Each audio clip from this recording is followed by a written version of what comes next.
Hello friends, welcome to Reema's kitchen. இன்றைக்கி நம்ம பார்க்க போகிறது வெஜிடபிள் கட்லெட் எப்படி செய்கிறதுன்னு பார்க்க போகிறோம். வாங்க கிச்சனுக்கு. 3 பெரிய சைஸ் உருளைக்கிழங்கு வேக வச்சு துருவி இந்த மாதிரி மசிச்சு வச்சுருக்கேன். நான் உருளைக்கிழங்கோடைய பச்சை பட்டாணியும் வேக வச்சு தனியாக எடுத்து வச்சுருக்கேன். ஒரு பெரிய வெங்காயம் இந்த மாதிரி சின்ன சின்னதாக கட் பண்ணி வச்சுக்கணும். ஒரு பெரிய சைஸ் கேரட் இந்த மாதிரி துருவி வச்சுக்கணும். கொஞ்சமாக கொத்தமல்லி இலை, பச்சை மிளகாய் 2 சின்ன சின்னதாக கட் பண்ணி வச்சுக்கணும். 1 டீஸ்பூன் இஞ்சி பூண்டு விழுது, முந்திரி பருப்பு இந்த மாதிரி சின்ன சின்னதாக கட் பண்ணி வச்சுக்கணும். 1 கப் பச்சை பட்டாணி வேக வச்சு வச்சுருக்கேன். 1 டீஸ்பூன் ஜீரகத்தூள், அரை டீஸ்பூன் மிளகுத்தூள், காரத்திற்கு ஏற்ப மிளகாய்த்தூள், அரை டீஸ்பூன் கரம் மசாலா, அரை டீஸ்பூன் மஞ்சத்தூள். இப்போ ஃபஸ்ட்டு பேன் வச்சுப்போம். அதில் கொஞ்சமாக ஆயில் ஊற்றிக்கலாம்.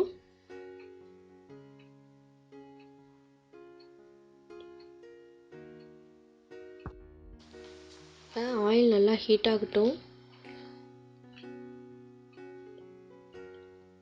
ஆயில் ஹீட் ஆனதும் நம்ம கட் பண்ணி வச்சுருக்க வெங்காயத்தை அதில் போட்டுருவோம். போட்டு நல்லா மிக்ஸ் பண்ணிடலாம். நல்லா வதங்கணும்னு அவசியம் இல்லை, ஓரளவு வதங்கினா போதும்.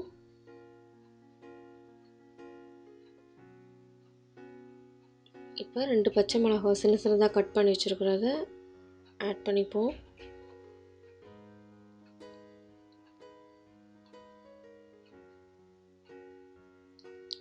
அதை போட்டு ஒரு 2 நிமிஷம் வதக்கிக்கலாம்.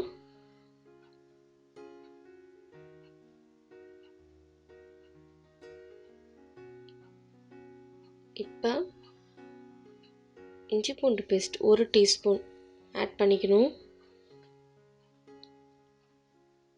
அதையும் போட்டு நல்லா வதக்கிக்கலாம்.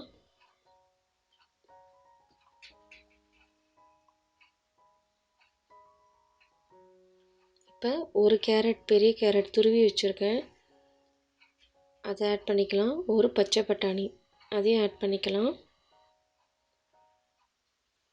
கொத்தமல்லி இலை தேவையான அளவு.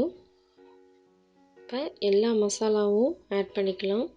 நான் மிளகாய்த்தூள் 1 டேபிள் ஸ்பூன் எடுத்துக்கிட்டேன். உங்களுக்கு காரத்துக்கு ஏற்ற மாதிரி எடுத்துக்கோங்க. பச்சை மிளகாய் சேர்த்துருக்கிறதுனால எவ்வளோ காரம் வேணுமோ அதுக்கு ஏற்ற மாதிரி எடுத்துக்கோங்க. அரை டீஸ்பூன் மஞ்சத்தூள், 1 டீஸ்பூன் ஜீரகத்தூள், அரை டீஸ்பூன் மிளகுத்தூள், அரை டீஸ்பூன் கரம் மசாலா. காரத்திற்கு ஏற்ப மிளகாய்த்தூள் நான் ஆட் பண்ணியிருக்கேன். பச்சை பட்டாணி நான் உருளைக்கிழங்கோடைய வேக வச்சுட்டேன்.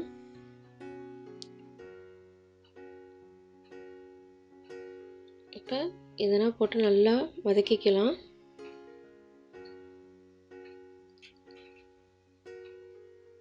ஓரளவு வதங்கினோன்னு கொஞ்சமாக தண்ணி ஊற்றி அதை கொஞ்சம் வேக வச்சுக்கலாம்.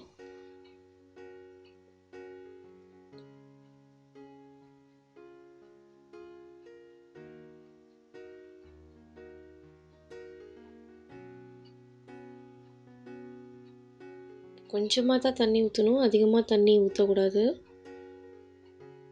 இப்போ தேவையான அளவு உப்பு ஆட் பண்ணிக்கிறேன்.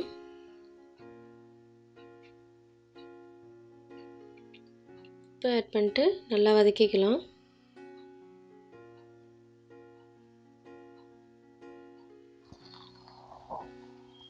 கட்லட் கடையில் செய்கிற மாதிரி டேஸ்ட்டாக இருக்கும். இது நல்லா வேகணும். இதை கொஞ்சமாக தண்ணி ஊற்றுறோம் இல்லையா, அதிலே வெந்துடும். இப்போ தண்ணி கொஞ்சம் நல்லா ட்ரை ஆகிட்டுருக்கு.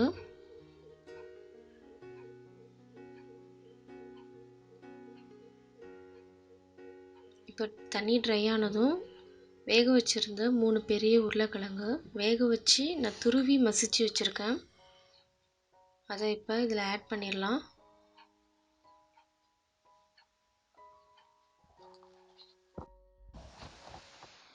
இப்போ உருளைக்கிழங்கு ஆட் பண்ணியாச்சு. இப்போ அந்த மசாலாவோட காய்கறியோட நல்லா சேர்த்து மிக்ஸ் பண்ணணும். இந்த அளவு நல்லா மிக்ஸ் பண்ணியாச்சு.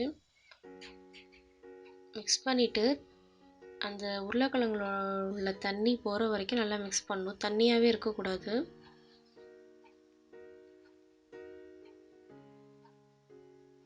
ஒரு 2-3 நிமிஷம் அடுப்பில் வச்சுருக்கலாம். இப்போ கடைசியாக கொஞ்சம் கொத்தமல்லி இலை தூரி விட்டுக்கிறேன். தூரி விட்டுட்டு நான் நல்லா கரண்டியாலே நல்லா மசிச்சு விட்டுறேன். இல்லை நீங்கள் டம்ளரால் கூட மசிச்சு விடலாம். நல்லா மசிச்சு விட்டுணும். எல்லாமே நல்லா வெந்திருக்கிறதுனால இந்த மாதிரி இருக்கும். தண்ணி இல்லாமல் நல்லா நம்ம பேனில் வச்சு ஹீட் பண்ணிக்கணும். பாருங்கள் நல்லா மசிஞ்சிருச்சு.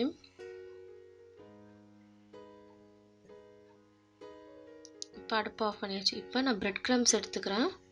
2 டேபிள் ஸ்பூன் மைதா மாவு, அதில் தண்ணி ஊற்றி இந்த மாதிரி கரைச்சி வச்சுருக்கேன்.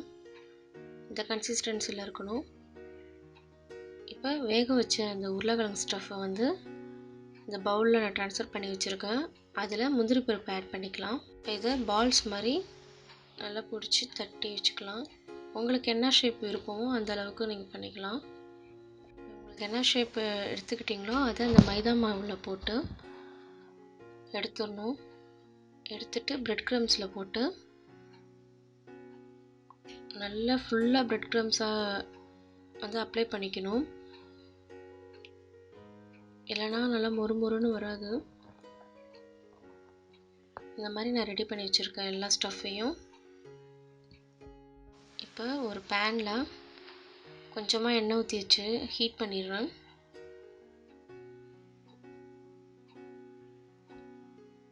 இப்போ அந்த எண்ணெயில் நம்ம ரெடி பண்ணி வச்சுருக்க கட்லெட் எல்லாத்தையும் போட்டு எடுத்துடலாம்.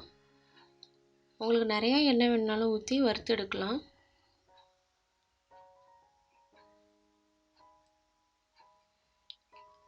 இதில் வந்துட்டு முக்கியமான விஷயமே பிரெட் க்ரம்ஸ் வந்து ஃபுல்லாக அப்ளை ஆகிருக்கணும். பிரெட் க்ரம்ஸ் வீட்டிலே செய்கிறது எப்படின்னு சொல்லிவிட்டு நான் ஏற்கனவே ஒரு வீடியோ போட்டிருக்கேன். அதோட லிங்க்கை நான் டிஸ்கிரிப்ஷன் பாக்ஸில் கொடுக்குறேன், பாருங்கள். இப்போ ஓரளவு கோல்டன் கலர், பார்க்கவே நல்லா கலர்ஃபுல்லாக சூப்பராக கிறிஸ்பியாக வெஜிடபிள் கட்லெட் ரெடி ஆகிடுச்சு.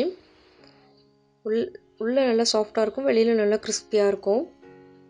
நம்ம ரெடி பண்ண ஸ்டஃப் வந்துட்டு தண்ணியாக இருந்துச்சுன்னா மைதா மாவு, அப்படி இல்லைன்னா பிரெட் க்ரம்ஸ் போட்டு நல்லா மிக்ஸ் பண்ணிக்கிட்டால் கரெக்டாக வந்துடும். இது கூட டொமேட்டோ கெச்சப் நல்லா டேஸ்ட்டாக இருக்கும். இந்த வீடியோ பிடிச்சிருந்தா லைக் பண்ணுங்கள், ஷேர் பண்ணுங்கள், கமெண்ட் பண்ணுங்கள், மறக்காமல் சப்ஸ்கிரைப் பண்ணுங்கள். Happy cooking!